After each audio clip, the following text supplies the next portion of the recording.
Baba Vanga, often called the Nostradamus of the Balkans, stands as one of the most enigmatic figures of the 20th century.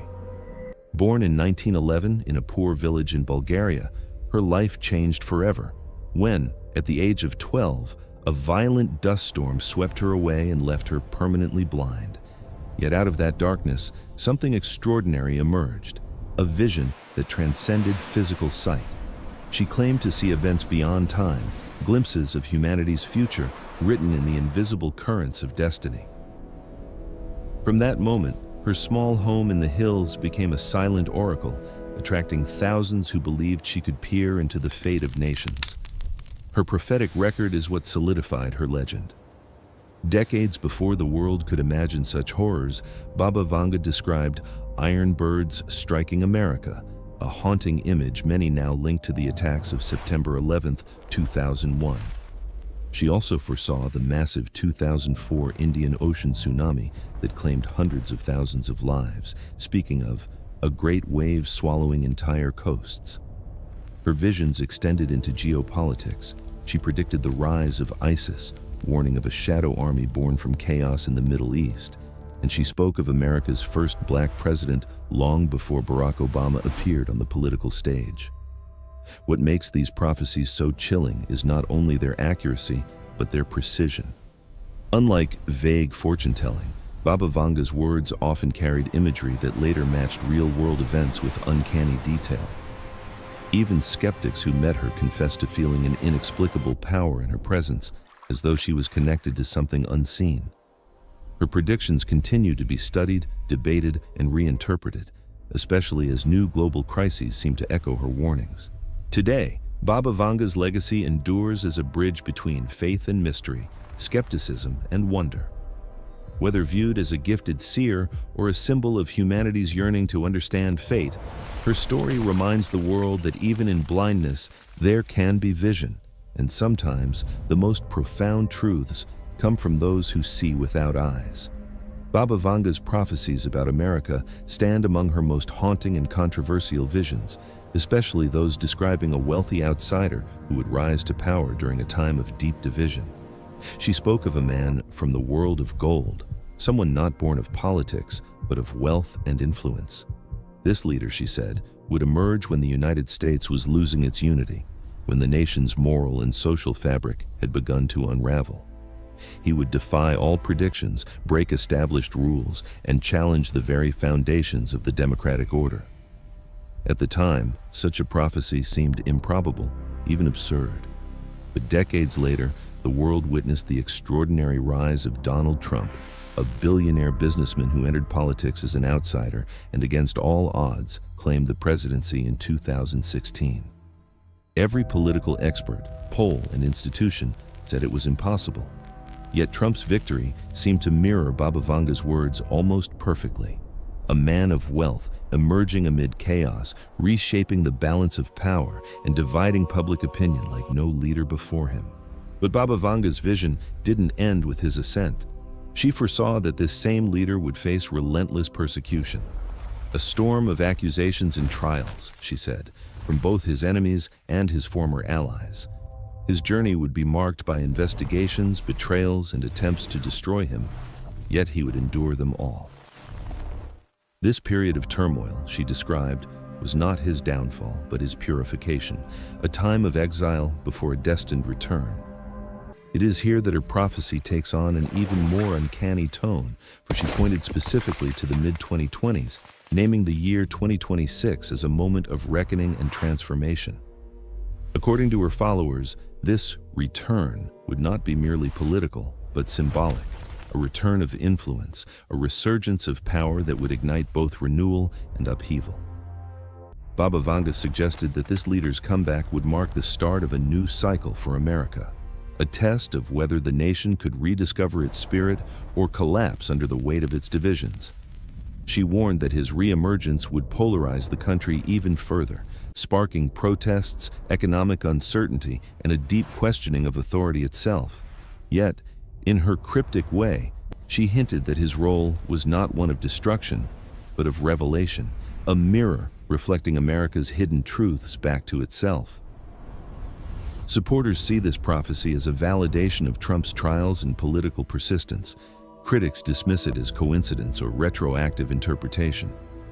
Still, it is difficult to ignore how closely the unfolding events align with her words. Endless legal battles, media warfare, political turmoil, and the possibility of his return to power after years of persecution. Baba Vanga's followers interpret 2026 as more than just a political year. They view it as a spiritual crossroads for America. She predicted that the nation would face an identity crisis so severe that it would either awaken to truth or fall into deeper chaos.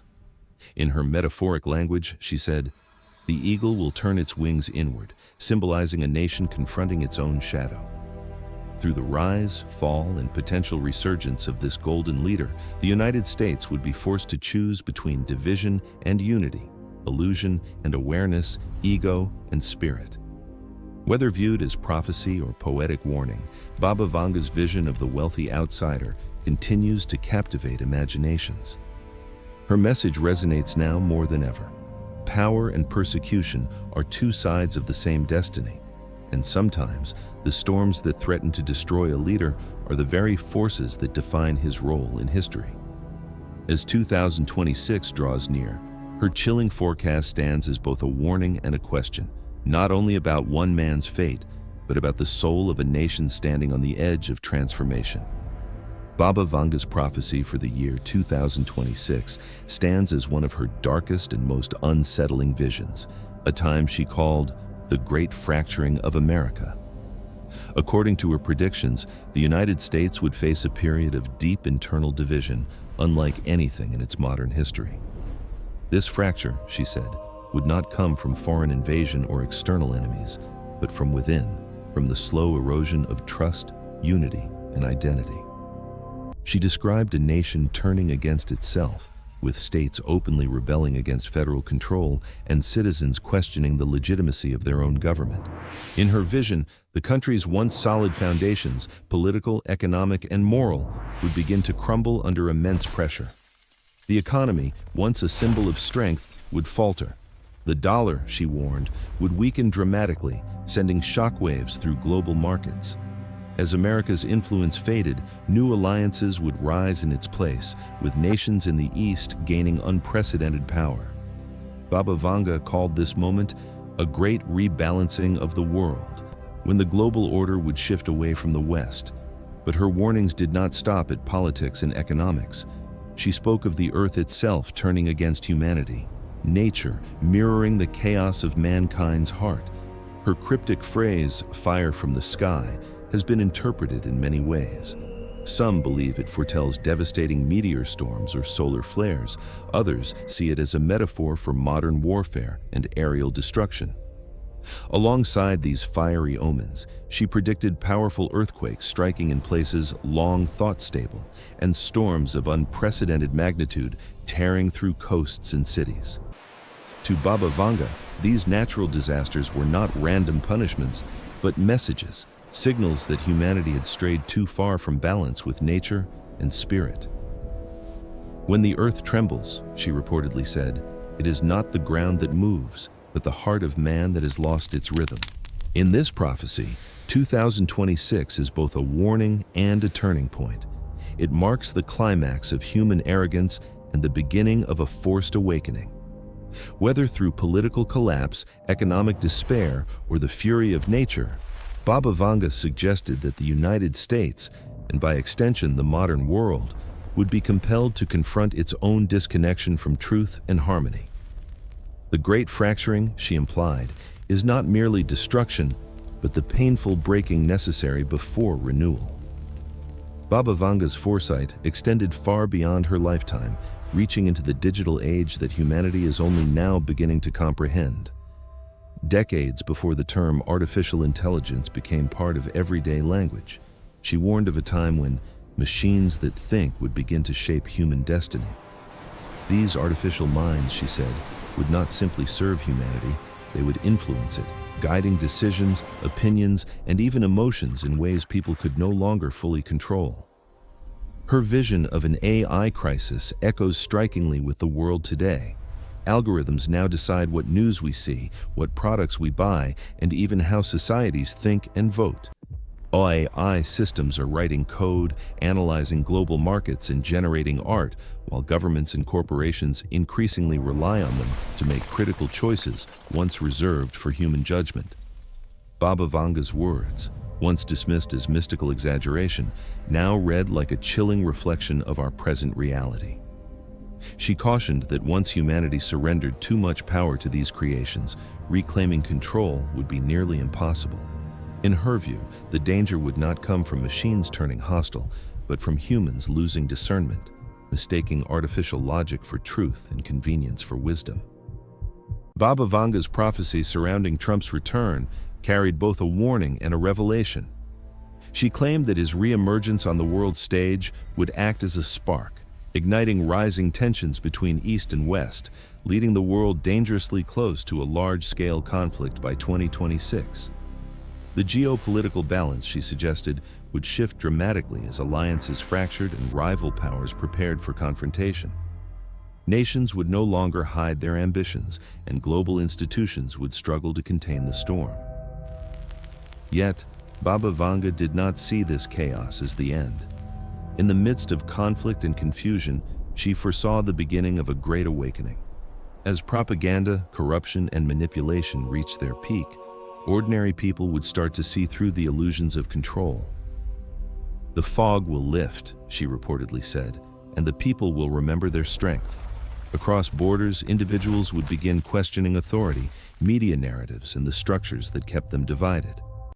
This awakening, in her vision, was not political but spiritual, a collective realization that true power lies not in governments or elites, but within the human spirit itself.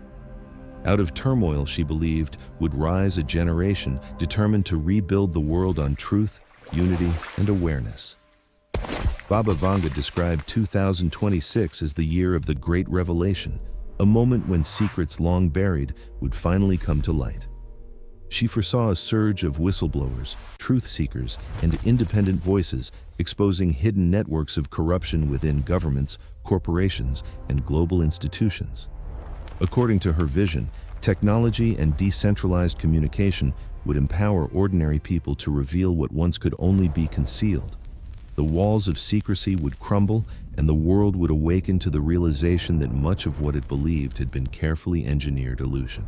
Yet, Baba Vanga warned that this flood of revelation would come with danger. An era of information chaos. Truth and deception would blend together, making it nearly impossible to know what to believe. Every revelation would spark counterclaims, every truth would be shadowed by misinformation. "The world will drown in its own knowledge," she reportedly said. In her prophecy, only those who are spiritually grounded, guided by inner clarity rather than external noise, would be able to discern reality from illusion. The Great Revelation, then, was not just about uncovering worldly corruption, but about awakening inner truth, a test of consciousness for humanity itself. Baba Vanga's prophecy of Trump's second era painted a turbulent picture of power, betrayal, and destiny. She foresaw that his return to leadership, whether political or symbolic, would trigger a deep reckoning within the American system itself. This era, she said, would be marked not by triumph but by betrayal from all sides. Allies would turn away, institutions would fracture, and even those who once championed him would seek to distance themselves as the storm intensified. In her vision, this period would unleash a political purging that would sweep through both major parties. Hidden agendas, corruption, and hypocrisy would be exposed, forcing the nation to confront the shadows within its own government. Amid this chaos, Trump would stand increasingly isolated, a controversial figure rejected by the establishment, yet still impossibly central to America's fate. Baba Vanga hinted that his isolation would serve a higher purpose. It would strip away illusion, forcing the country to face uncomfortable truths about leadership, loyalty, and collective identity. She described him as the mirror of the nation, reflecting its divisions, ambitions, and inner wounds. In the end, his second era would test not just his endurance, but the moral and spiritual resilience of the American people. Baba Vanga's vision of 2026 centers on what she called a constitutional crisis unlike any before. a moment that would shake the very foundations of the United States. She foresaw an unexpected event, one that could arise from terror, a massive cyber attack, or a devastating natural disaster, triggering widespread panic and mistrust across the nation. This single spark, she said, would expose deep fractures already forming within the country's political and social systems. In her prophecy, the government would struggle to respond coherently. Protests would erupt in major cities, spreading like wildfire across states. Political leaders, unable to agree on a path forward, would paralyze themselves in endless conflict, while institutions long seen as pillars of stability, the courts, the military, and the media, would become battlegrounds of divided loyalty. The crisis would grow not just out of politics, but from the people themselves, millions demanding change, others clinging to the old order, both sides convinced they represent the real America. As the situation escalated, Baba Vanga described a loss of federal authority, a slow but undeniable erosion of national unity. Certain states or regions would begin asserting autonomy, openly challenging Washington's decisions and forming their own networks of governance. The nation, she warned, would not split along physical borders, but in spirit, divided by worldview, values, and identity. From this fracture, she predicted the rise of two Americas. One, rooted in control, fear, and centralized power, determined to preserve dominance at any cost. The other, emerging from chaos, would represent awakening, citizens seeking truth, community, and freedom beyond the structures of old politics. These two forces, she said, would coexist uneasily, mirroring the larger global struggle between domination and consciousness. Baba Vanga emphasized that this division would not mean the end of the United States, but rather a transformation. The crisis, painful as it would be, was meant to force the country to confront its illusions, to reveal whether its foundation was built on unity or on control. She described it as a birth through fire, a process in which America's soul would either fragment completely or awaken to a higher form of collective awareness. In her enigmatic words, "The eagle will fly with two wings, one of power, one of spirit. Only when they move together can the sky be reached again." Baba Vanga's prophecy of the Great Silence remains one of her most mysterious and haunting predictions for the mid-2020s. She described a time when the voices of the world will fall quiet, a phrase many interpret as a global communication blackout or spiritual reset. In her vision, humanity would suddenly find itself cut off from information, technology, and perhaps even from one another, forcing people to turn inward, to listen not to the noise of the world, but to the stillness of their own consciousness. In the modern context, this great silence could manifest as a massive collapse of digital infrastructure. Baba Vanga spoke of systems built upon invisible threads being severed, a chilling parallel to today's dependence on global internet networks, satellites, and AI-driven communication. Whether through cyber warfare, geomagnetic storms, or deliberate shutdowns, the result would be the same: silence on a planetary scale. Without access to constant information, humanity would be pushed into reflection, reevaluating its relationship with truth, power, and connection. Her prophecy also contained the phrase, "fire from the sea," another riddle layered with multiple meanings.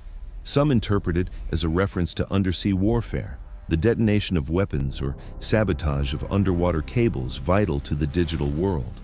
Others see it as a warning of volcanic activity or tectonic upheavals beneath the oceans, triggering tsunamis and natural disasters that would reshape coastlines and societies. Symbolically, fire from the sea may represent the rise of hidden forces, the unseen energies, both natural and political, emerging from the depths to transform the world above. According to Baba Vanga, this cataclysmic phase would also herald a new world order. As the Western world struggled with disconnection and internal division, new powers in the Asia-Pacific region would rise to prominence. She foresaw nations like China, India, and others in Southeast Asia forming the backbone of a new global alliance, one built on technology, discipline, and collective focus rather than individualism. Yet, amid the upheaval, Baba Vanga hinted at a paradoxical gift: silence as purification. Without the constant bombardment of noise, lies, and digital distraction, humanity would rediscover an ancient truth that awareness and balance begin within. When the world cannot speak, she said, the soul learns again to listen. The great silence in her vision is not only an ending, but the moment before awakening, the quiet before the dawn of a new era. Amid the darkness of her more alarming prophecies, Baba Vanga offered a powerful vision of hope, the rebirth of America through consciousness. She believed that despite turmoil, division, and institutional collapse, renewal would not come from politicians or systems of power, but from ordinary people. As old structures failed, she foresaw communities quietly building parallel systems of living, new forms of economy, education, and spirituality that would operate beyond government control. In her words, the people will learn to live without the masters. She envisioned local networks of cooperation replacing centralized authority, where trade, learning, and faith became personal and communal rather than bureaucratic. Education would shift from memorization to wisdom, economy from profit to purpose, spirituality from dogma to direct experience. This movement, she said, would not be loud or political. It would grow silently, like seeds beneath frozen ground. Out of chaos, a conscious society would emerge, one founded on empathy, truth, and inner strength. Baba Vanga described this as America's true awakening, not a return to old greatness, but a transformation into something freer, wiser, and spiritually alive. Baba Vanga's enigmatic prophecy of the man of the red light has puzzled interpreters for decades. She described this figure, or symbol, as appearing during a time of global upheaval when truth could no longer be hidden. The red light, she said, would shine across the world, exposing corruption, deception, and the moral decay of humanity. Some believe this prophecy points to a political leader or movement that brings secrets into the open. Others see it as a technological phenomenon, perhaps a digital system, satellite network, or artificial intelligence that illuminates hidden realities. In Baba Vanga's vision, the red light did not represent destruction, but revelation. It marked the world's moment of judgment, not divine punishment, but the unveiling of truth on a planetary scale. All will be seen in the red glow, she reportedly said, hinting at a future where nothing remains concealed. The man of the red light could thus symbolize humanity itself, standing exposed under the light of its own creations, forced to confront what it has become.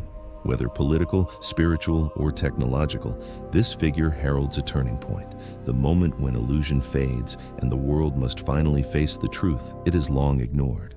Baba Vanga's final message carries a timeless warning and an urgent hope. She spoke not of the end of the world, but of the end of ignorance. Her vision of the future did not revolve around fire and destruction, but around an invisible, far more dangerous conflict, the war between truth and deception. In her words, this would be the last and greatest battle, one fought not with weapons or armies, but within the hearts and minds of humankind.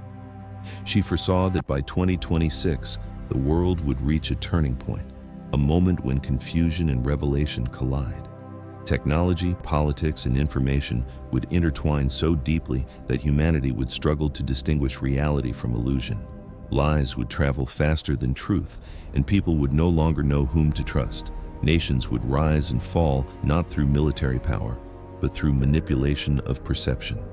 The war of the future, Baba Vanga said, will not destroy cities, but the understanding between souls.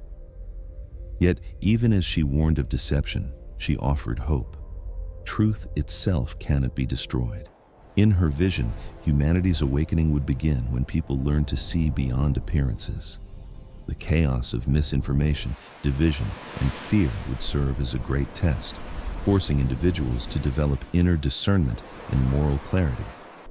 Only those with eyes of spirit, she said, will recognize truth when it stands before them. Baba Vanga's words suggest that awakening is not a sudden miracle, but a process, a collective evolution of consciousness. As old systems collapse under their own corruption, new forms of truth will emerge, transparency in governance, honesty in media, and integrity in human relationships.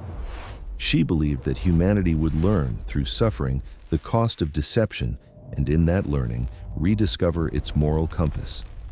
The end of ignorance, then, is not an apocalypse, but a revelation, the unveiling of what has always been hidden. In this new era, truth will no longer depend on institutions or authorities, but on the awakened awareness of individuals. People will begin to ask deeper questions. What is real? What is right? What serves the soul rather than the ego? In doing so, they will reclaim the power long surrendered to fear and manipulation. Baba Vanga also warned that this transition would not be gentle.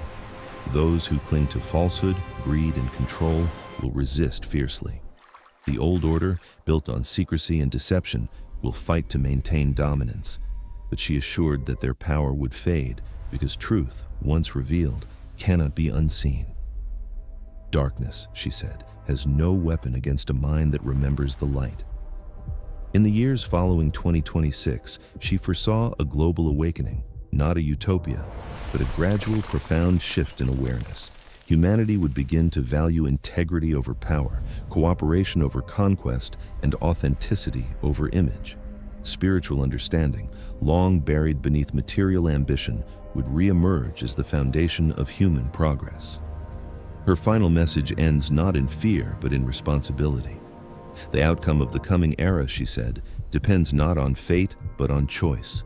The collective choice to live in truth. The war between deception and truth is being fought now, in every conversation, decision, and belief. Each individual who chooses honesty, empathy, and clarity contributes to humanity's evolution. For Baba Vanga, 2026 was never a prophecy of doom. It was a threshold, a time when the illusions that blinded humanity would begin to crumble, making way for a higher form of consciousness.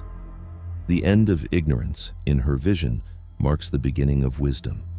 And the victory of truth, she said, will not come through destruction, but through awakening, when humankind finally learns to see with both the eyes and the soul. The video begins with a chilling declaration, a coded warning from Nostradamus. It suggests that the year 2025 marks not a peaceful closure, but a fiery reckoning. The fire he spoke of was never just physical. It symbolized upheaval, cleansing, and rebirth. As the world edges toward this prophesied moment, signs of transformation surround us. Wildfires spreading across continents, conflicts igniting between nations, and the fire of human ambition consuming everything in its path. According to Nostradamus, this end in fire represents the collapse of an old world order and the awakening of a new one. It is a time when humanity must face its own reflection in the flames, the destruction we have created, and the light that can still emerge from it. Fire destroys, but it also purifies. It strips away illusion to reveal truth. The prophecy hints that 2025 is not the end, but the threshold of transformation, a crucible where civilization will either burn away or be reborn stronger. Humanity now stands on the edge of that transformation, caught between despair and awakening, watching the prophecy come alive. Nostradamus's writings are filled with images of fire, yet few understood that his fire was never just about physical flames. It was a symbol of upheaval, purification, and renewal, the cosmic force that tears down what is decayed so that something new may emerge. In his cryptic quatrains, he described years when the heavens will burn, when cities would be consumed by fire from within and above. These verses were metaphors for a world entering crisis, a time when civilizations, beliefs, and systems would be forced to confront their own fragility. When we look at the world of 2025, it is impossible not to notice the eerie reflections of his words. Unprecedented wildfires scorch lands from the Mediterranean to the Americas, burning not only nature, but symbols of human excess. Wars reignite in regions long thought stable, fueled by ambition and fear, the fire of pride consuming peace. Economies, too, seem to burn from the inside, collapsing under the weight of greed and imbalance. Even the digital world isn't spared. Information spreads like wildfire, igniting division and confusion. These are not isolated events, but layers of the same inferno Nostradamus foresaw, a fire that engulfs the global spirit.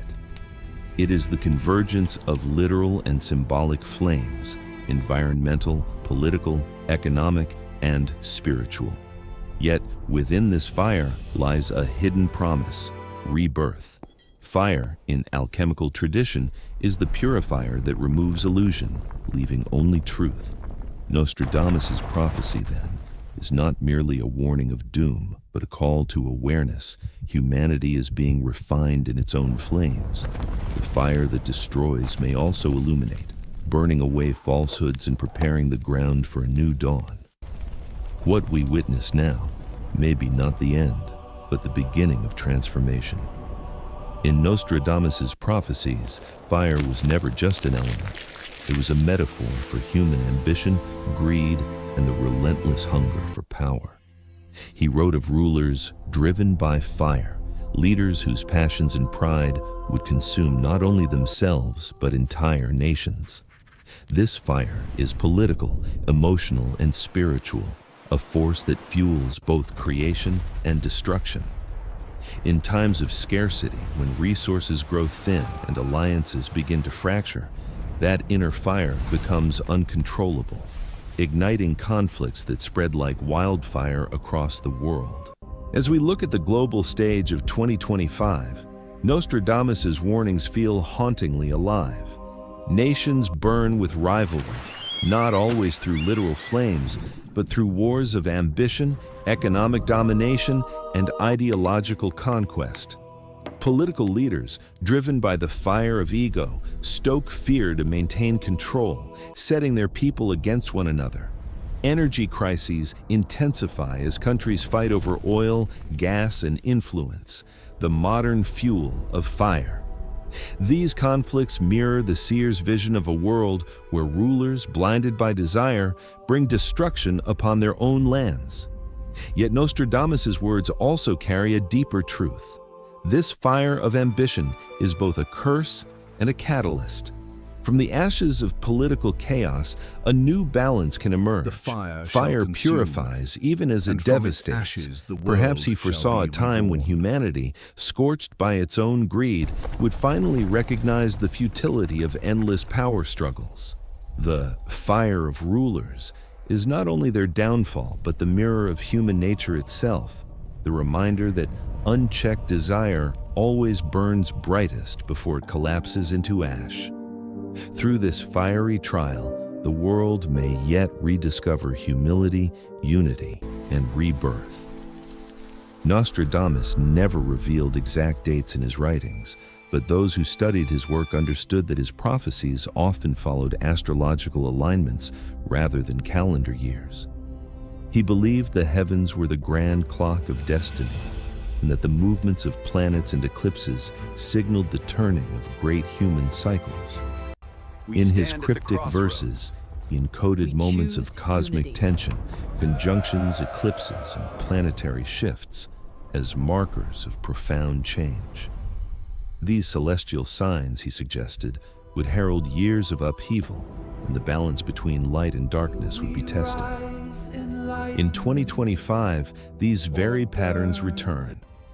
Astrologers note rare planetary alignments and a sequence of eclipses falling over regions embroiled in conflict and instability, a mirror of Nostradamus's cosmic warnings. Solar and lunar shadows sweep across lands facing war, political division, and natural disasters. To those attuned to ancient wisdom, such coincidences are not random. They are echoes of the prophetic cycle reawakening. Nostradamus hinted that when the sky itself darkens and planets gather in the house of fire, humanity would stand at a threshold between collapse and awakening.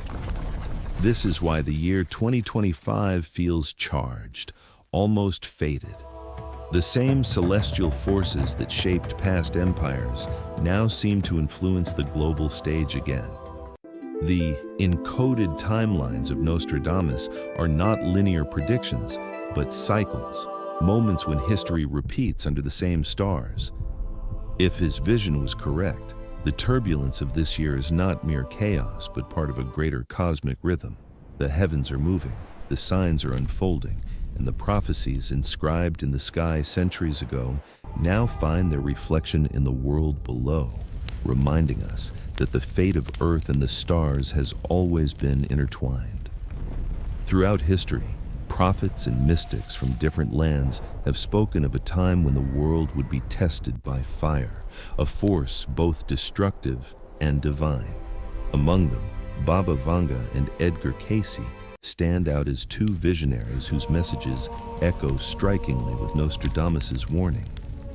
Though they lived centuries apart and never crossed paths, their prophecies converge on one truth: a coming age of fire that will reshape humanity's destiny.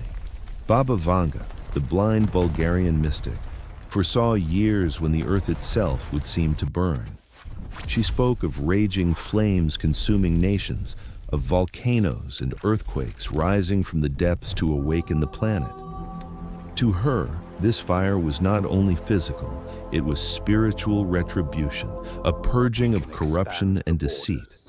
Her visions often merged the elements of nature's fury and human folly, suggesting that mankind's arrogance would trigger nature's wrath, igniting the very world it sought to dominate. Edgar Cayce, known as the sleeping prophet, also described an age when the earth's core fire would stir. In trance readings, he spoke of shifting continents, volcanic eruptions, and rising seas, cataclysms that would cleanse and rebalance the planet. But like Nostradamus, Cayce saw purpose in destruction.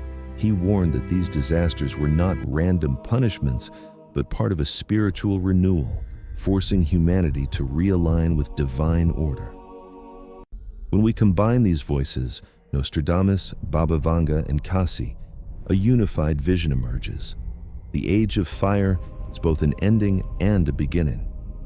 The fire of war, greed, and ecological collapse reflects humanity's inner turmoil, while the fire of the earth mirrors our collective consciousness in crisis. Yet, in this crucible of suffering, a new awareness can be born. Fire, after all, is the great transformer. It devours the old to make way for the new. Thus, the message shared by all three seers is clear. The world's burning is not simply a tragedy, it is a rebirth through flame. Out of ash will rise a new humanity, purified by pain, awakened by loss, and ready to reclaim harmony with both nature and the divine. In the ancient language of alchemy, fire was never merely an element. It was the sacred agent of transformation and purification. Alchemists believed that only through fire could base matter be refined into gold, and in the same way, only through struggle could the human soul evolve.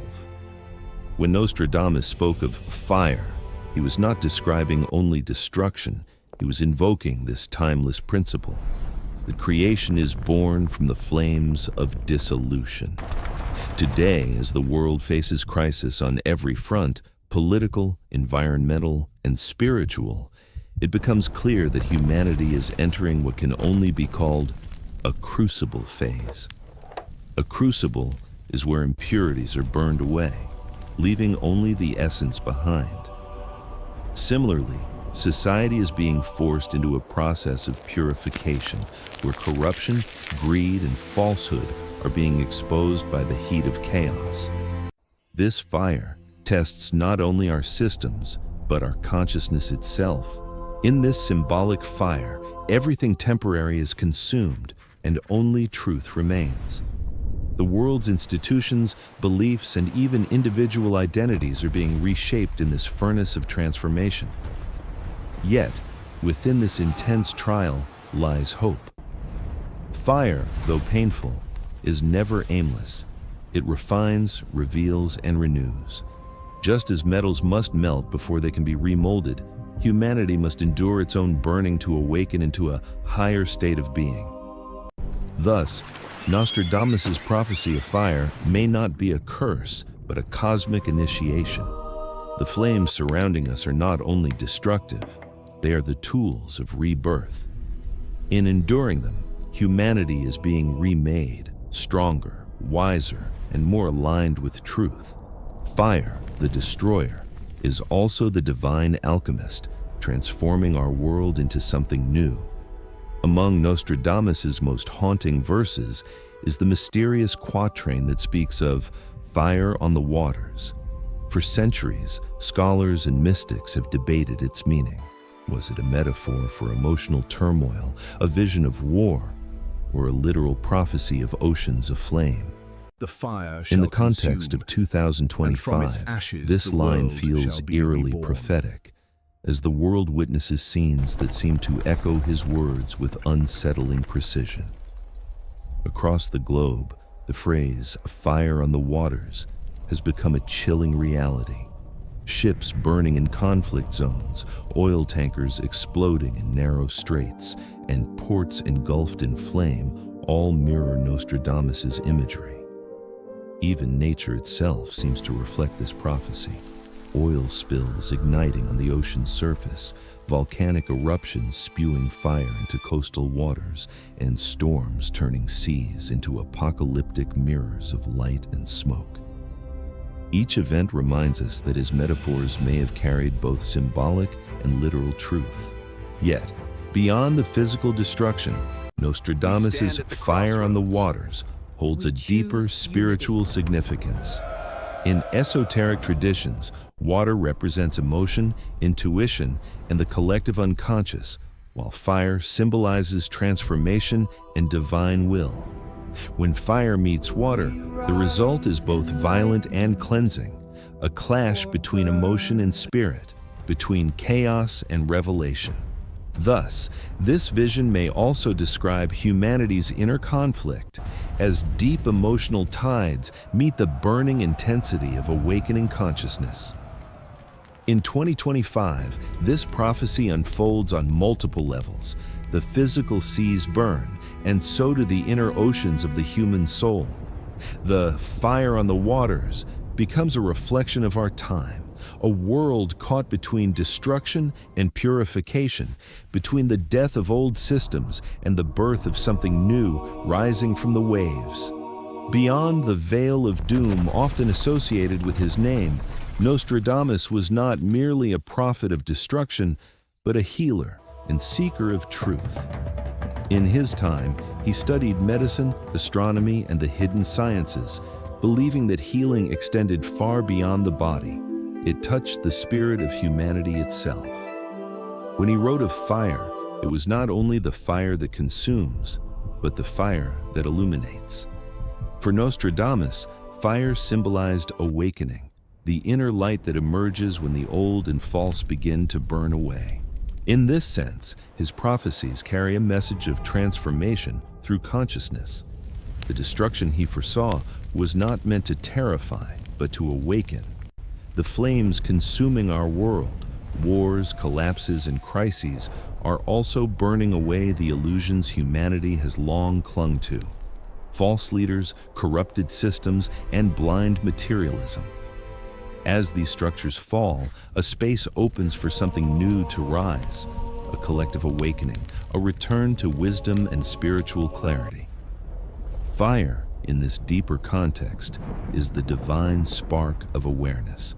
It brings light where there was ignorance, forcing humanity to confront its shadow and rediscover its essence. Nostradamus may have understood that great suffering often precedes great revelation. Thus, the fire he predicted for 2025 could be both a trial and a blessing, the pain of transformation leading to the birth of higher consciousness. As old systems crumble in the flames, the human spirit is invited to see beyond fear, to recognize that within every ending lies illumination. Nostradamus's legacy, then, is not just a warning of chaos, but a reminder that even in fire there is light, and that awakening often begins at the edge of destruction. When Nostradamus wrote of fire consuming the world, he did not speak only of destruction, but of what comes after, the quiet rebirth that follows ruin. In every age of collapse, humanity has faced the same elemental truth. The aftermath of fire is renewal. What burns away is never lost. It becomes the foundation for something new.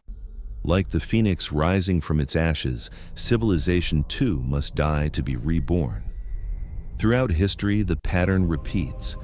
After the fall of empires, cities rise anew, often wiser, humbler, and stronger. The burning of Rome gave birth to a more enlightened age.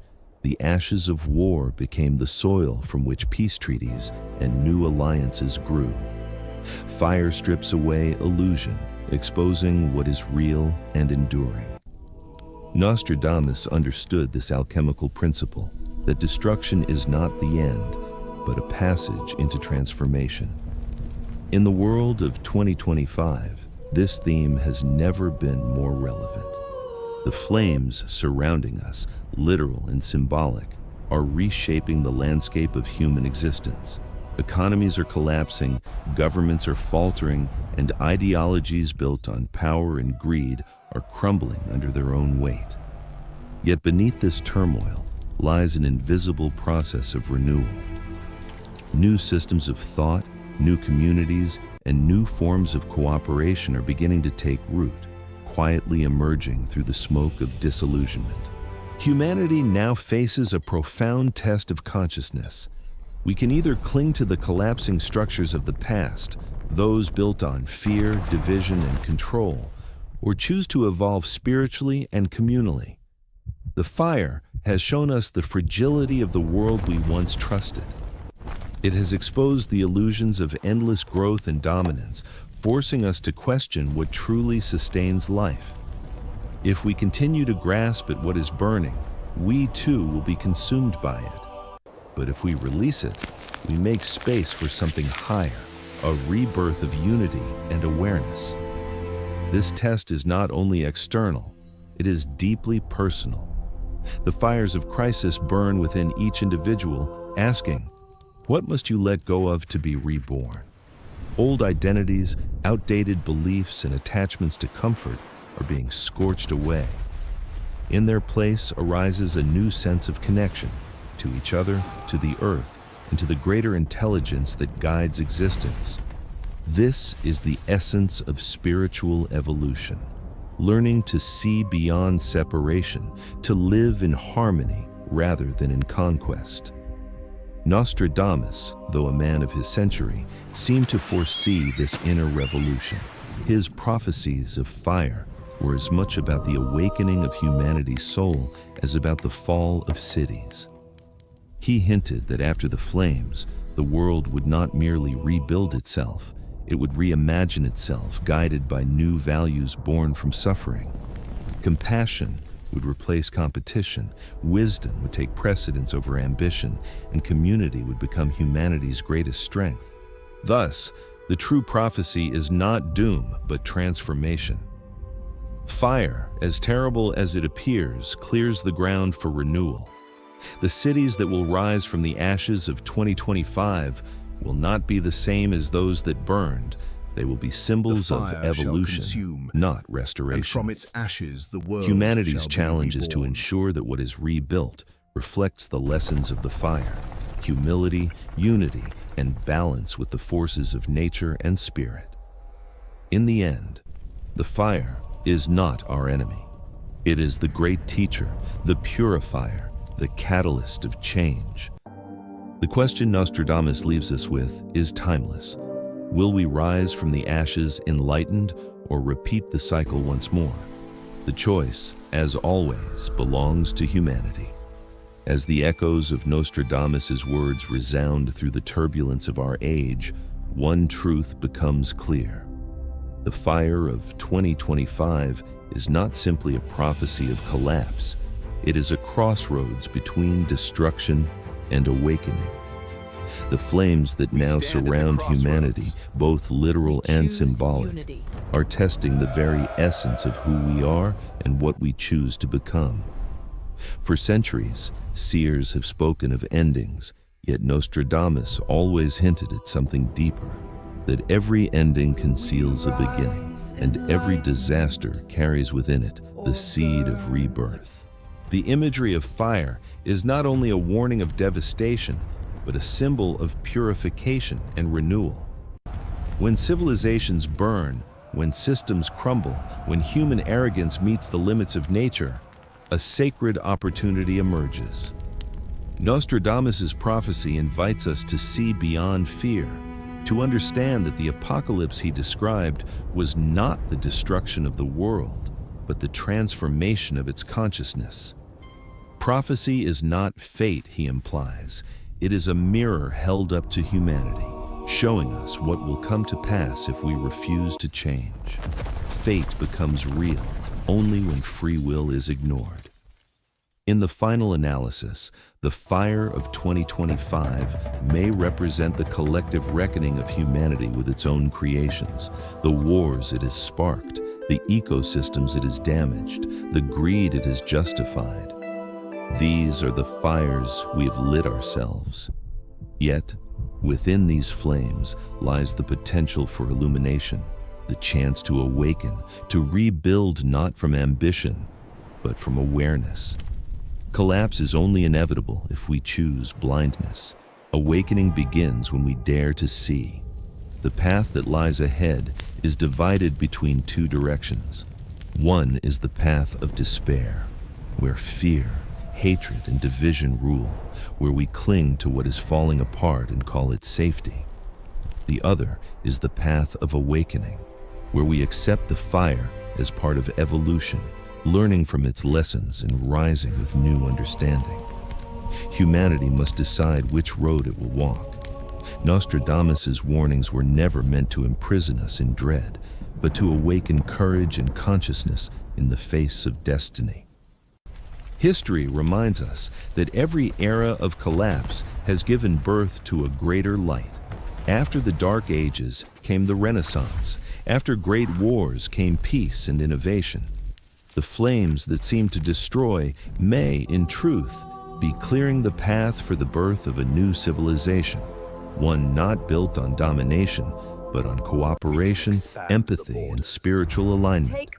The end of one world order could mark the awakening of another, a world where humanity remembers its unity with nature, spirit, and each other.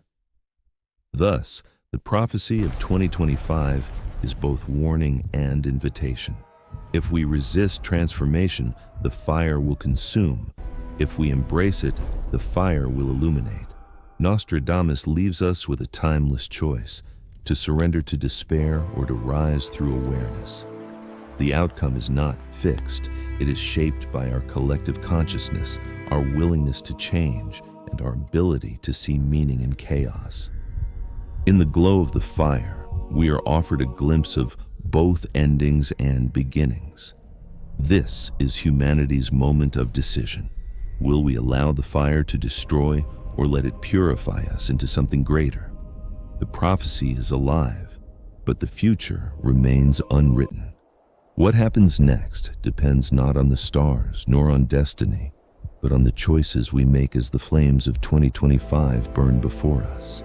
The video introduces the idea that December 2025 carries an unusual intuitive tension, a kind of atmospheric pressure that cannot be measured scientifically, but can be felt by those who pay close attention to subtle shifts in the world. This tension does not arise from politics, economics, or scheduled global events. Instead, it is tied to an old cryptic warning from Baba Vanga, the blind Bulgarian mystic whose fragmented prophecies have been revisited throughout decades of turbulent history. According to the narrative, Baba Vanga once hinted, never directly, never with explicit dates, that there would come a final month in an unspecified year. This month would not signify the end of the world, but rather a period when humanity would be tested by forces it believed it had already overcome. The mystery surrounding this month has fueled decades of interpretation. Many assumed she spoke metaphorically. Others insisted she referred to a precise moment encoded within cycles of human consciousness. But as the video suggests, the converging patterns of recent years have led some to believe that December 2025 may be the month she described. The video emphasizes that Baba Vanga's warnings were rarely literal. Her language was symbolic, built from archetypes, rhythms of nature, and repeating patterns she observed in human behavior. When she spoke of a month that tests humanity, she was not describing an external catastrophe or a singular event. Instead, she was referring to a collective psychological threshold, a time when illusions weaken, when truths become harder to ignore, and when people are quietly pushed to confront what they have avoided. The unusual tension surrounding December 2025 is presented as intuitive rather than logical, a subtle sense of approaching clarity. It feels like the world is holding its breath, as if something beneath the surface is preparing to reveal itself. The video proposes that this sensation is what Baba Vanga foresaw, a moment when individuals, communities, and nations face the consequences of their choices, not through dramatic collapse but through deep internal realization. Ultimately, the idea is that December 2025 is not dangerous. It is revealing.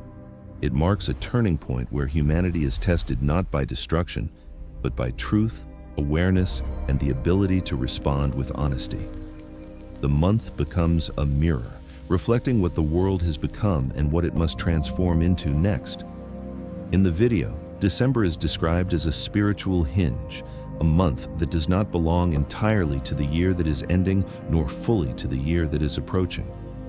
Instead of being a simple conclusion on the calendar, December is portrayed as a liminal space, a threshold where energies shift, patterns loosen, and the usual boundaries between the visible world and the invisible realms grow thinner. This idea challenges the common belief that December represents closure and stillness. According to ancient mystics and spiritual traditions referenced in the narrative, December is far more dynamic, an active transition rather than a quiet ending. Baba Vanga shared this same perspective. She did not see December as a month of fading momentum, but as a period charged with heightened spiritual clarity, where truths hidden throughout the year begin to rise. The veil between the seen and unseen, she claimed, becomes especially thin during this final stretch of the year. When this veil thins, people become more sensitive to patterns they previously ignored, more aware of unresolved issues, and more attuned to the subtle forces guiding their decisions and emotions. In her visions, Baba Vanga described December as a moment when the world reveals what it has been holding beneath the surface. Secrets long buried begin to surface, not necessarily through dramatic events, but through quiet realizations, sudden insights, and unexpected shifts in perception. It is as if the month itself acts as a mirror, reflecting what individuals, societies, and nations have avoided acknowledging. The truth becomes harder to escape, not because it grows louder, but because the spiritual environment makes it more visible. This revealing process is not portrayed as threatening. Instead, it is described as a natural part of the annual cycle, a time of energetic cleansing that prepares humanity for the challenges and opportunities of the coming year. Baba Vanga believed that people who paid attention to this liminal space could sense these emerging truths and use them to make wiser, more conscious decisions. Thus, December becomes more than a month. It becomes a spiritual corridor, a transformative passage where the past loosens its grip and the future begins to whisper. In this space between worlds, clarity emerges, illusions weaken, and the deeper truths that shape human experience finally rise to the surface. December is described as a spiritual hinge, a month that does not serve as a true ending, but rather as a passage between cycles, a doorway suspended between what has been lived and what is yet to come. Instead of closing the year quietly, December functions as a liminal space, a threshold where the boundaries of ordinary perception soften. It is during this period that the veil separating the seen from the unseen becomes unusually thin, allowing what is usually hidden, ignored, or dismissed to rise gently into awareness. This is not a mystical exaggeration, but a symbolic interpretation found across ancient traditions, which viewed December as a time when the world pauses, breathes, and reveals. Baba Vanga embraced this understanding deeply in her visions. To her, December was never just a date on the calendar. It was a spiritual corridor, a month infused with heightened sensitivity, when truths that remain buried throughout the year begin to emerge almost inevitably. She believed that the energies of the final month amplify intuition, intensify awareness, and make concealed realities easier to perceive. Patterns that were unnoticed suddenly become obvious. Emotions that were suppressed rise to the surface. Situations that were blurred gain sharp definition. December, in her view, acts like a soft light cast over the entire year, illuminating what has been overlooked. These hidden truths do not reveal themselves through grand events, but through subtle internal shifts. A conversation may suddenly take on new meaning. A long-avoided decision might demand attention. People often feel a quiet clarity, as if something within them is aligning, guiding them toward unfinished matters. Baba Vanga suggested that this natural unveiling is not meant to frighten, but to prepare, to cleanse the psyche before the new cycle arrives. Because the veil is thin, individuals are more receptive to insights, dreams, intuitions, and synchronicities. The ordinary world feels slightly more transparent, and the deeper currents of life become easier to sense. December invites reflection, not retreat, revelation, not despair. It allows people to see what the busyness of the year has hidden. In this way, the month becomes a spiritual hinge indeed, not closing one chapter, but gently opening another, guiding humanity to confront its truths so it may step into the future with greater honesty and awareness. Vanga's test is symbolic, not literal. She never spoke of a dramatic event, a global crisis, or a physical catastrophe. Instead, she described a moment when humanity would be forced to confront its own shadow, the accumulated weight of ignored problems, neglected truths, and the consequences of choices made without awareness. Her test does not arrive with fanfare or destruction. It arrives quietly, through reflection, recognition, and the undeniable presence of reality finally catching up. In Vanga's understanding, every individual and every society carries a shadow. Unresolved issues pushed aside, truths avoided because they are uncomfortable, and patterns repeated even when they cause harm. She believed that a key moment would come when these shadows could no longer remain hidden beneath the surface. The test, therefore, is not external. It unfolds in the inner world, where people can no longer pretend that everything is fine simply because they want it to be. This symbolic test shows itself through subtle pressures, relationships strained by unspoken truths, institutions exposed for long-ignored weaknesses, and personal challenges that reveal where one has been avoiding growth. It asks no written answers and offers no numerical score. Instead, it measures humanity through its capacity to acknowledge reality, to admit mistakes, and to respond with maturity rather than denial. For Vanga, the true danger was not disaster, but avoidance. The inability to face the truth, she warned, leads to deeper confusion and repeated cycles of suffering. The test, then, is an opportunity, a moment when people can see clearly enough to change direction. In this sense, Vanga's prophecy is less about fear and more about awakening. Confronting the shadow is uncomfortable, but it is also the gateway to transformation. The test is symbolic, because what truly matters is not what happens outside, but how humanity chooses to respond within. Baba Vanga described 4 distinct patterns that would signal the approach of what she called the test month, a period when humanity would be quietly examined not by external catastrophe, but by internal truth. These patterns were never framed as dramatic omens or catastrophic prophecies. Instead, they were subtle, psychological, and energetic shifts that would unfold gradually across society and within individuals. According to her, when all 4 appear simultaneously, they mark the threshold of a turning point, a moment when the world is preparing to reveal what has been hidden. The 4 signs, confusion, acceleration, exposure, and awakening, act like 4 pillars supporting the transition into this test month. Each pattern influences human behavior, perception, and decision-making in a distinct way, but they also interact with one another, amplifying the sense that something is changing beneath the surface. Below is a fully developed expansion of each pattern, forming a cohesive interpretation of Baba Vanga's symbolic framework. 1. Confusion. The blurring of clarity, the quiet disharmony. The first pattern Baba Vanga described is confusion, a growing sense that the world no longer makes as much sense as it once did. This confusion is not merely intellectual. It is emotional, spiritual, and collective. It creates a fog around daily life, making familiar structures feel unstable and trusted sources feel uncertain. People begin noticing contradictions everywhere, in news cycles, in political decisions, in social expectations, and even within their own thoughts. Old frameworks that once guided decisions suddenly feel unreliable.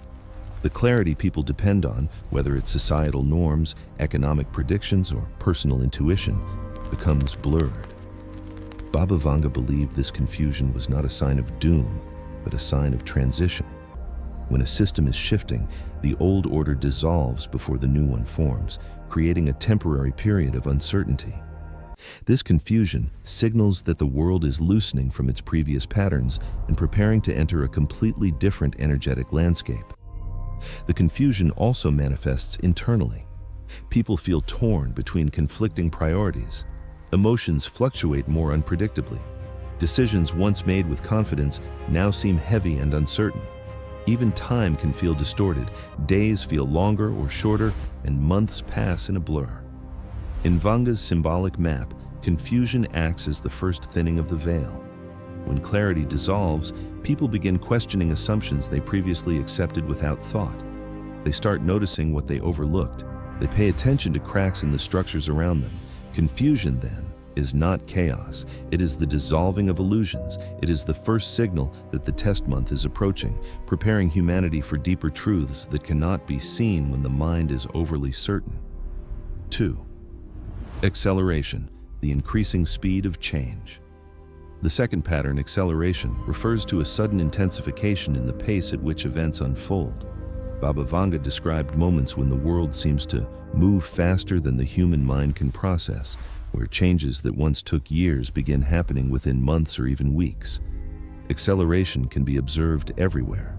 Technologies advancing at breakneck speed, social changes multiplying rapidly, economic fluctuations occurring unpredictably, conflicts escalating swiftly, innovations appearing faster than people can adapt. This acceleration is disorienting, not because it is inherently dangerous, but because it overwhelms the usual rhythms of human adaptation. It pushes societies into environments they are not yet emotionally or psychologically prepared to handle. On a personal level, acceleration feels like life has been placed on fast forward. Plans shift quickly, opportunities appear unexpectedly, and pressures mount from multiple directions. Things long delayed suddenly demand immediate attention. People feel as though they are being pulled forward by invisible momentum. For Baba Vanga, acceleration is the second signal of the test month approaching, because speed exposes fragility. Systems under strain reveal their weaknesses. Individuals under pressure show their true patterns. Communities forced into rapid change display what is foundational and what is superficial. Acceleration does not break the world, it exposes its pace of transformation. It pushes humanity to confront the fact that the future is arriving faster than expected. When combined with confusion, acceleration creates a feeling that reality itself is shifting shape, moving toward something unknown but unavoidable. Third pattern is exposure, the moment when truths buried for years or even decades begin to rise into the collective awareness. Baba Vanga believed exposure was the most crucial of all four signs, because it marks the moment when the world stops tolerating lies, neglect, and pretense. Exposure can take many forms: long-hidden corruption coming to light, secrets within governments, corporations, or institutions being revealed, personal truths rising to the surface of relationships, internal emotional wounds demanding attention, historical patterns being recognized with clarity, Exposure doesn't always arrive as scandal or drama. Sometimes it emerges as a quiet realization, a truth one suddenly sees clearly after years of ignoring it. Sometimes it comes as a feeling of recognition, a knowing that something long hidden is finally being acknowledged. Baba Vanga emphasized that this awakening is a collective phenomenon. It does not belong to one culture, religion, or group. It arises when humanity reaches a point where the old ways of thinking no longer fit the world that is forming. This awakening acts as a counterbalance to confusion. It restores clarity not through external facts, but through internal perception. It is the moment when people begin to see through illusions and recognize the deeper meaning behind events. Awakening is also what enables people to handle exposure. Without awakening, truth feels threatening. With awakening, truth feels liberating. The presence of awakening indicates that humanity is ready to see, ready to understand, ready to grow. When awakening appears alongside confusion, acceleration, and exposure, it completes the symbolic alignment Baba Vanga described. All four patterns are said to be present in 2025, creating a subtle but powerful atmosphere of transition that sets the stage for what Baba Vanga metaphorically described as the December test. This test is not framed as a disaster, a collapse, or a dramatic world event.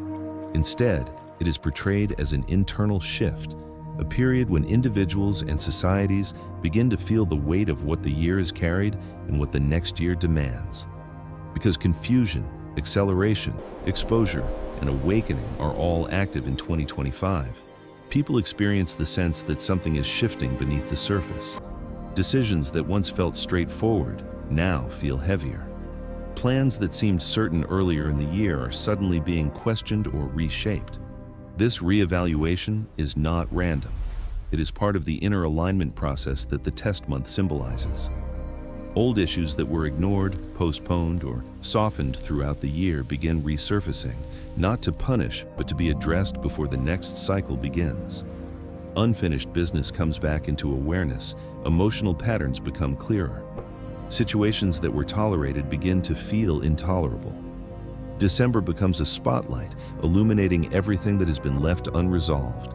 At the same time, unexpected opportunities or obstacles may emerge, acting as catalysts. These shifts push individuals to reconsider direction, priorities, and long-term intentions. A sudden chance may open a new path, while an unforeseen challenge may reveal hidden weaknesses or hidden strengths. The essence of the December test lies in how people respond to these internal movements. It is a month that highlights awareness, responsibility, and clarity. Instead of external chaos, the true transformation happens inside, recognizing what must change, what must continue, and what must be released. In this sense, the test is not a threat. It is a moment of truth, guiding humanity toward deeper understanding and deliberate choices. The idea that the test is internal, about perception, choices, and reactions, reframes December not as a month of external upheaval, but as an introspective checkpoint built into the human experience. Instead of cosmic punishment or worldly crisis, this test functions more like a mirror held up to one's inner life. It asks not what events happen, but how one interprets them. In this sense, December becomes less about endings and more about evaluation, an invitation to measure growth, resilience, and awareness accumulated throughout the year. This internal test challenges individuals to observe their patterns. Do they respond to pressure with fear or clarity? Do old habits of avoidance re-emerge, or has wisdom taken root? The month subtly pushes people into situations, big or small, that reveal whether lessons from earlier months have been integrated. A delayed plan, a resurfacing conflict, a sudden opportunity. Each becomes a symbolic question posed by the cycle itself. The deeper inquiry is simple yet profound. Have you learned? At the same time, December acts as the threshold to a new cycle. It does not ask for perfection, but readiness. The next cycle represents the unfolding future, new challenges, new environments, new roles. The test, therefore, is not one of judgment, but of alignment. It prompts individuals to check whether their inner state is prepared for the direction they hope to move toward. Expectations, assumptions, and emotional patterns all come under gentle scrutiny.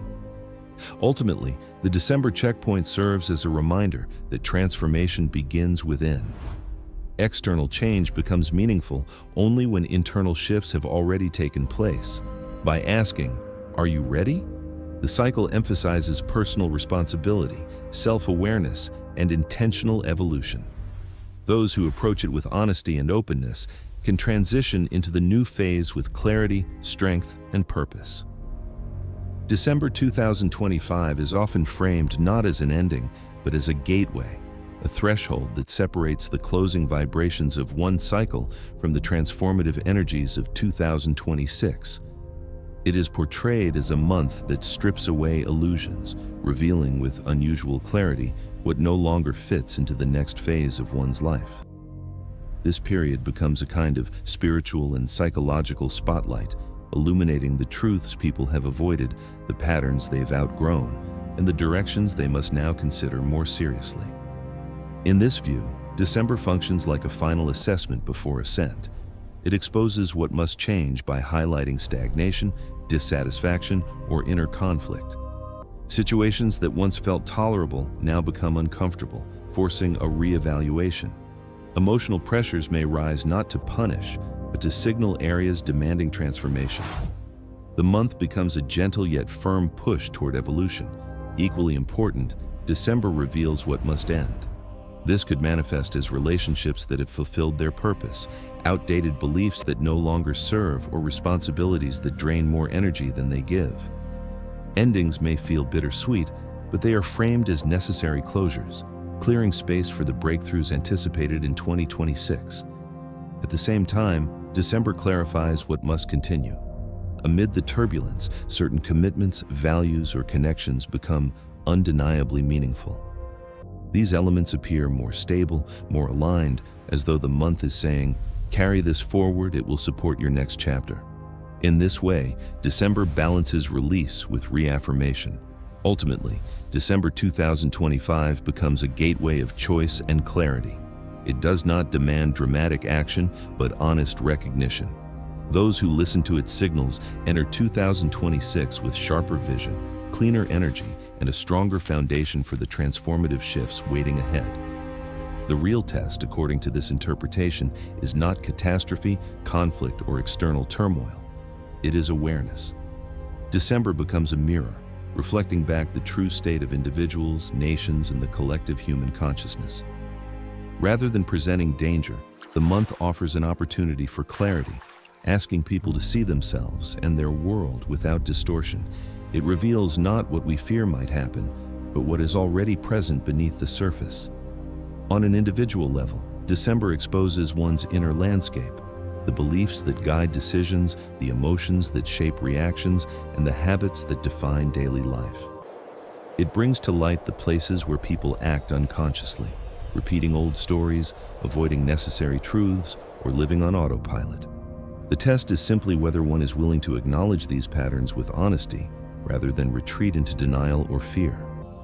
For nations, December highlights the underlying reality of political, social, and economic structures. It uncovers tensions long ignored, weaknesses once hidden, and strengths that are quietly emerging. This month does not create these conditions, it merely makes them visible. Countries are tested not by sudden upheaval, but by how clearly leaders and citizens can recognize what is actually happening beneath rhetoric and distraction. At the collective level, December becomes a global diagnostic tool. It reveals the health of humanity's shared consciousness. Are people more connected or more divided? More awake or more distracted? More compassionate or more reactive? The true test lies in whether societies respond with integrity or fall into fear, blame, and confusion. In this sense, December 2025 is not a threat but an invitation. It encourages honesty, awareness, and mature reflection. Those who embrace this clarity step into the future with intention. Those who avoid it may find themselves repeating familiar cycles. The month simply illuminates the truth. What we do with it is the real test. Viewers are encouraged to pay attention to the subtle shifts occurring in their own lives as indicators that the test Baba Vanga described is quietly unfolding. These shifts may not appear as dramatic events or major. Baba Vanga allegedly predicted the year of the vanishing ones, a moment in human history when disappearance would take on an entirely new meaning. She did not speak of death, war, or physical annihilation, but of something far more elusive and unsettling: the erasure of identity itself.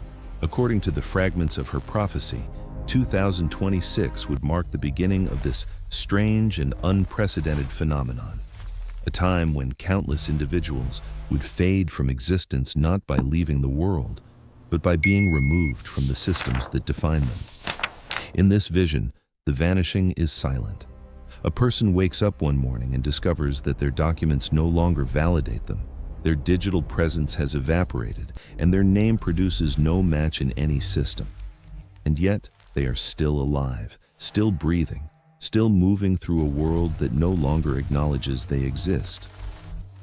Baba Vanga's prophecy paints this moment not as a sudden catastrophe, but as a gradual unraveling of human presence, an erosion of identity across screens, networks, memories, and institutions. Modern interpreters suggest that her warning resonates eerily with our current age. Never before has human existence been so intertwined with data. Our banks, governments, hospitals, and even our social lives rely on digital records to confirm who we are. To lose these records is to lose one's place in society. And in the context of rapid technological evolution, artificial intelligence, and fragile global databases, the idea of mass erasure no longer feels mystical. It feels possible. Baba Vanga's choice of words, vanishing ones, implies more than administrative errors or isolated glitches. It suggests a collective phenomenon, a wave of disappearances that people notice only after it is already underway. Some interpretations see this as a metaphysical thinning of reality. Others believe it reflects the vulnerabilities of a world that depends too heavily on digital identity. Whether symbolic or literal, her prophecy of 2026 forces us to confront a frightening question. If the records that prove our existence were erased, would we still matter?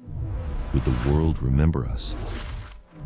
This prediction, whispered in her final years, challenges humanity to rethink identity not as a set of documents or data entries, but as something deeper, something that cannot be deleted. In the shadow of 2026, Baba Vanga's warning becomes a mirror, asking us to reflect on what it truly means to exist and what it truly means to disappear. Modern interpreters connect this prophecy to rising digital disappearances, wiped IDs, missing profiles, corrupted databases, and unexplained digital blackouts, suggesting a systemic erasure of existence. In today's world, identity is no longer confined to physical presence or official documentation. It is woven into the digital networks that track our every action. When those networks fail or begin to behave unpredictably, the boundary between reality and disappearance becomes alarmingly thin. Over the last decade, cybersecurity researchers and tech watchdogs have documented an increasing number of cases where individuals simply vanish from digital systems. Entire identity files have been wiped from government databases without clear cause. Social media accounts disappear overnight without violating any policies. Banking systems lose records of long-standing clients, forcing them to prove they exist to institutions that no longer recognize them. These incidents are usually dismissed as technical glitches, but their growing frequency suggests a more disturbing pattern. For those who study Baba Vanga's words, these modern anomalies echo her prophecy with chilling precision. The idea of vanishing ones aligns eerily with the rising reports of people who remain physically present yet are digitally erased. When an ID number becomes invalid, when a passport registers as non-existent, or when an algorithm refuses to acknowledge a person's biometric data, society effectively erases them. They still breathe, think, and move, but the systems that uphold modern life no longer accept them as real. Corrupted databases amplify the danger. In an interconnected world, a single corrupted node can cascade through multiple systems. One lost file can lead to blocked access to healthcare, financial freeze-outs, travel restrictions, and the disappearance of one's entire online history. Add to this the unexplained digital blackouts observed in several countries, events where millions temporarily lose connectivity or access to identity servers, and the prophecy begins to feel less symbolic and more like a warning. The psychological impact is equally profound. When people lose their digital footprint, they often describe a sense of disorientation, as if their connection to the world has been severed. It is a modern form of disappearance, not physical, but existential. Baba Vanga's warning may not have been about supernatural vanishing at all, but about a future where the collapse or manipulation of digital infrastructure quietly erases people. In this interpretation, the prophecy becomes a commentary on the fragility of identity in a digital age. As society moves deeper into algorithmic governance, the threat is no longer losing one's life, but losing one's place in the system that validates it. The prophecy was reportedly restricted, describing people who physically remain but become invisible to systems, records, or even emotional recognition, interpreted as spiritual numbness, dimensional thinning, or digital duplication by AI.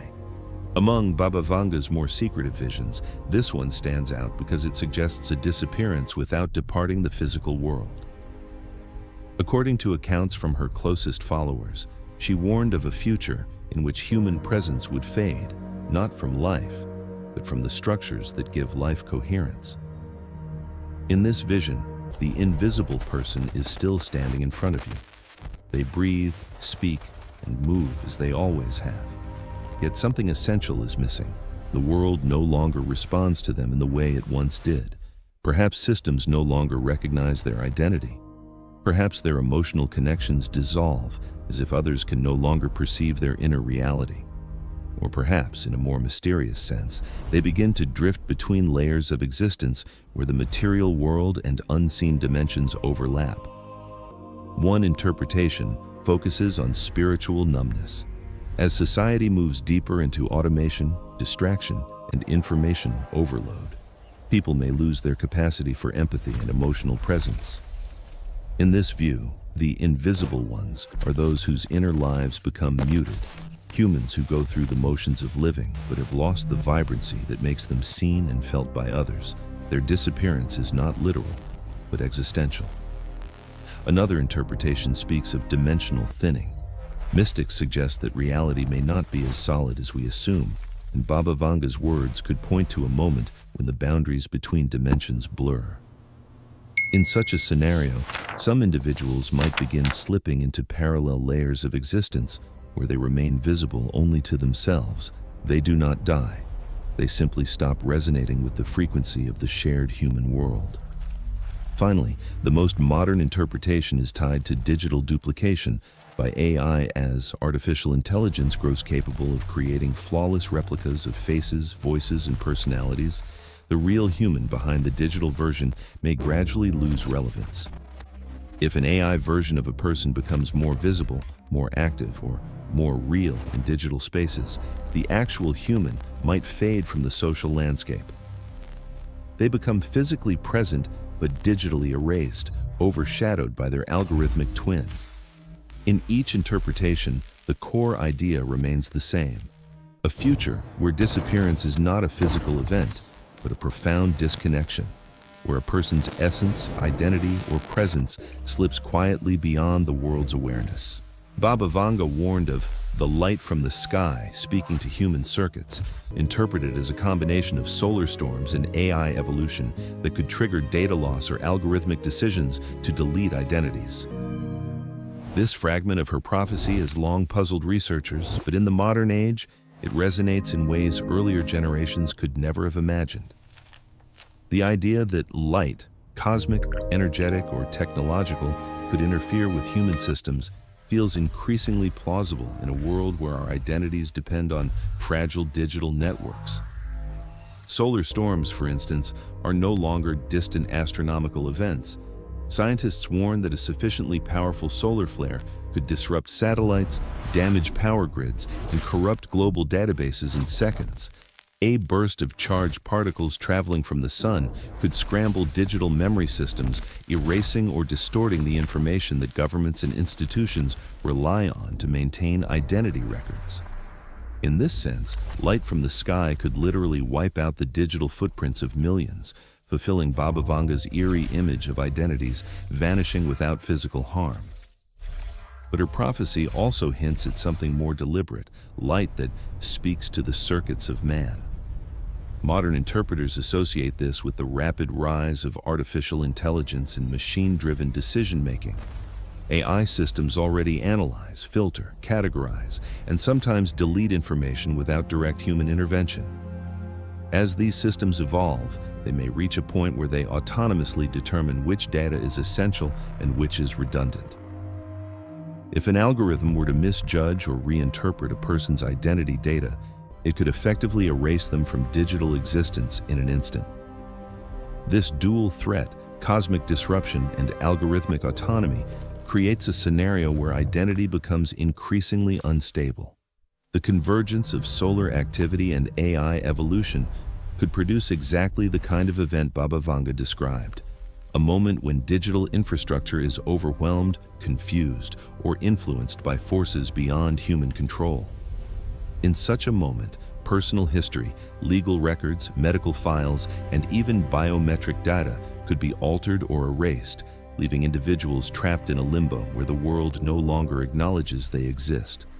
Her warning, then, becomes not just mystical, but profoundly relevant. As humanity moves deeper into an era of technological dependency, the systems that define who we are become increasingly vulnerable to disruption, whether from cosmic energy or from the evolving logic of artificial intelligence. Baba Vanga's light from the sky may symbolize the moment when these forces converge, challenging the stability of identity itself and revealing how fragile our existence becomes when entrusted to digital memory. She described a silent harvest, a gradual disappearance without death, possibly symbolizing consciousness, desynchronization, or people phasing into another dimension during celestial alignments around 2026. The term itself, silent harvest, is haunting. It implies an invisible force moving through humanity, taking not lives but presence, leaving behind no violence, no illness, no trace. According to fragments attributed to Baba Vanga, this harvest would occur quietly, almost elegantly, as if reality itself were selectively letting certain individuals slip through its fingers. The disappearance she foresaw was not the dramatic rapture of myth or the apocalyptic destruction of prophecy. Instead, it was subtle. People would continue to walk among us, yet slowly detach from the shared vibration of collective consciousness. Their energy, their awareness, and their connection to the physical world would fade, as though they were synchronizing with a different rhythm of existence. This is what interpreters mean by consciousness desynchronization, a state where a person's inner frequency no longer matches the frequency of the world around them. Some see this through a scientific lens. The human mind, they argue, is deeply sensitive to electromagnetic fields, solar activity, and planetary alignments. The celestial events predicted around 2026, including rare eclipse cycles and magnetic anomalies, could theoretically influence brain activity, perception, or emotional states. If consciousness is indeed intertwined with the Earth's energetic field, then disruptions in that field might cause some individuals to drift, becoming emotionally numb, mentally absent, or spiritually withdrawn. Others interpret the silent harvest as a literal shift between dimensions.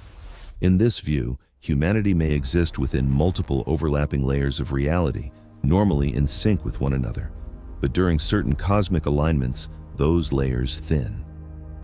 For individuals more attuned to subtle energies, whether due to spiritual sensitivity, trauma, or inner imbalance, the veil between realities might soften, allowing them to slip partially or entirely into another dimension.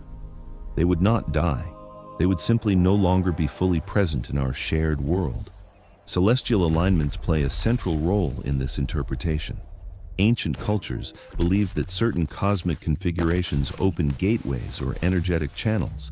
Baba Vanga's reference to 2026, aligns with this idea, a period when cosmic forces converge, altering the structure of consciousness itself. The silent harvest, then, becomes a metaphor for transition, humans passing across a boundary they cannot perceive. It is not a punishment, but an evolution, a shift in awareness, marking the beginning of humanity's movement toward a new, divided reality. After the vanishings, she foresaw a collective memory reset, making humanity forget those who disappeared, interpreted as spiritual cleansing or technologically engineered memory erasure. This part of the prophecy is arguably the most unsettling, because it suggests that the true loss is not the disappearance itself, but the quiet collapse of remembrance. According to esoteric interpreters, Baba Vanga implied that the greatest danger would come not from people vanishing, but from the world no longer remembering they ever existed. The void left behind would not be mourned, because the minds of the living would be cleansed of those who slipped away.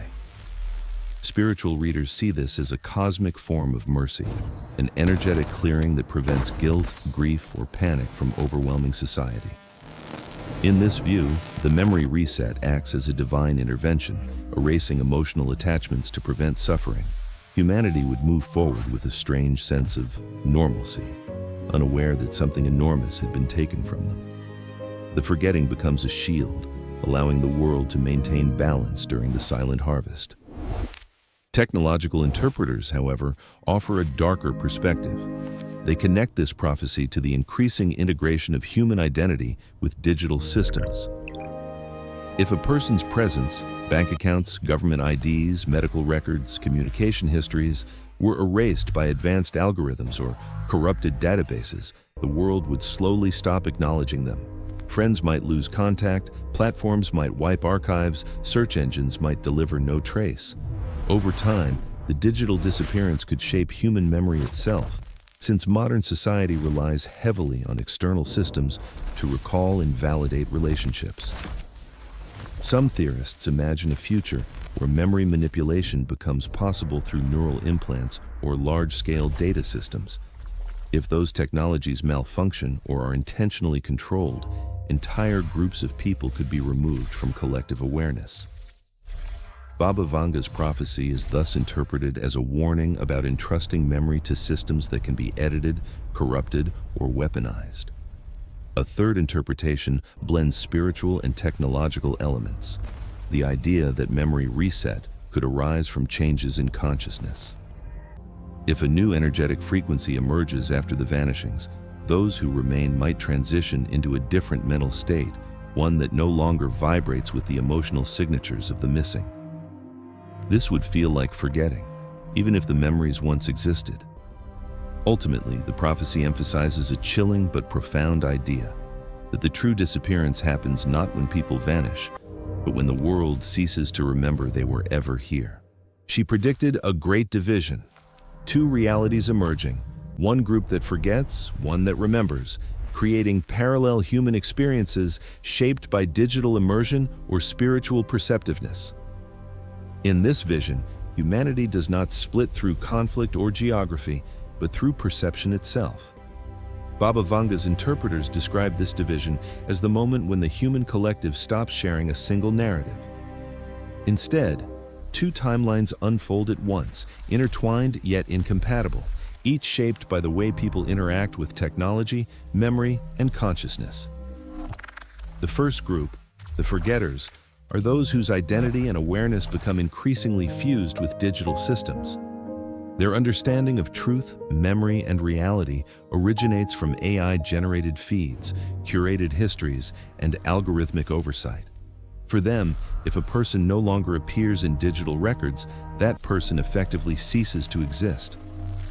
Their memories become pliable, influenced by what technology confirms or erases.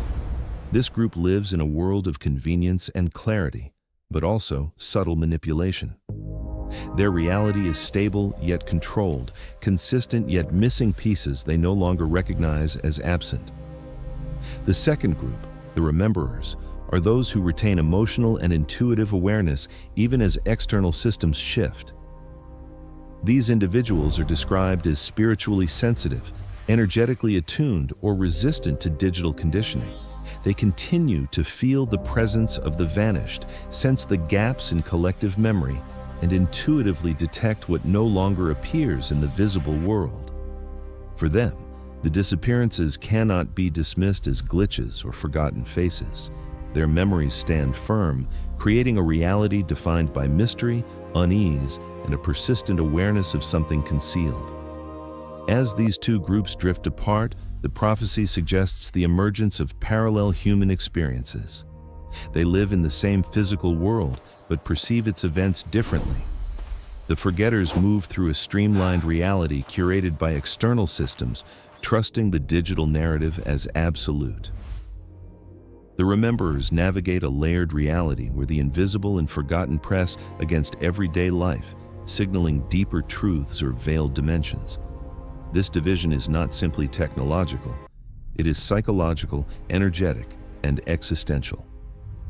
It marks a turning point in human evolution, where perception becomes the new frontier. Baba Vanga's Great Division foretells a world where two versions of humanity coexist, one shaped by digital immersion and engineered forgetting, the other guided by inner perception, intuition, and spiritual resonance.